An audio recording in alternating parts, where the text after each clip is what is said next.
বিশ্রাম জঙ্গলমহল এরিয়া বলে পরিচিত, আর এখানকার বেশিরভাগই মানুষ আদিবাসী অধ্যুষিত। আর গ্রীষ্মকাল আসলেই এই জঙ্গলমহলে পানীয় জলের অভাব দেখা যেত। আর এই সাধারণ মানুষের কথা ভেবেই তৈরি হয়েছিল একটি পানীয় জলের প্রকল্প, বেশ কয়েক বছর ধরেই, বেশ কোটি টাকার প্রকল্প। আর এই প্রকল্প থেকে বাড়ি বাড়ি পৌঁছে যায় পানীয় জলের পাইপলাইন, আর তা দেখেই হাসি ফুটেছিল সাধারণ মানুষের মুখে। এখন কিন্তু সেই হাসি আর নেই, কারণ বাড়ি বাড়ি পাইপলাইন পৌঁছানি পানীয় জল, পরে না ট্যাপ দিয়ে জল, এমনটাই অভিযোগ সাধারণ মানুষের। 3 বছর আগে থেকে মানে পাইপ দিয়েছে, পাইপটাকে 8 বেসটা মানে তুলে রেখে দিয়েছি। কেন? জল নাই, খাবার জল ঠিকঠাক পায় না। এখানে পাইপলাইন যদিও বা আছে, পাইপলাইনটা এখন পাইপলাইনও ঠিকঠাক জল আসে না। এই কলটা বছর 2-2.5 পড়ে আছে, এখন মেরামত করার কোনো নাম নাই। 3 বছর আগে আমাদের এখানে ট্যাঙ্কি হয়েছে, এখনো পর্যন্ত বাড়ি বাড়ি জল আসেনি। কল দিয়ে গেছে কিন্তু এখনো জল আসেনি।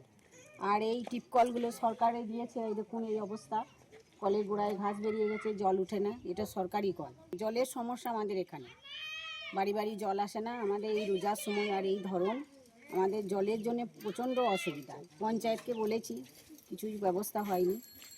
আমরা গরিব মানুষ, আমরা পঞ্চায়েতকে জানিয়েছি, বিডিওকে জানিয়েছি, তবুও আমাদের জল একদম পড়ছে না। তাহলে আমরা কি ঘরে সংসার করতে পারবো গরিব মানুষ? গ্রীষ্মকালে তো প্রতি বছর একটা জলের সমস্যা হয়। তা আমাদের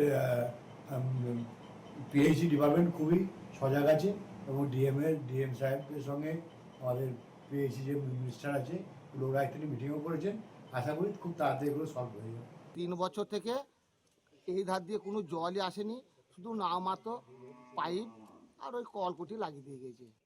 জল পড়ে না। সজল ধারাটা করলো, সজল ধারা দিলাম যে আমাদের জলের একটু সুখ সুবিধা হবে, তা সেই সুখ সুবিধা জলটা তো আজও পেলাম না। 3-4 বছর থেকে তো এইভাবে পড়েই আছে।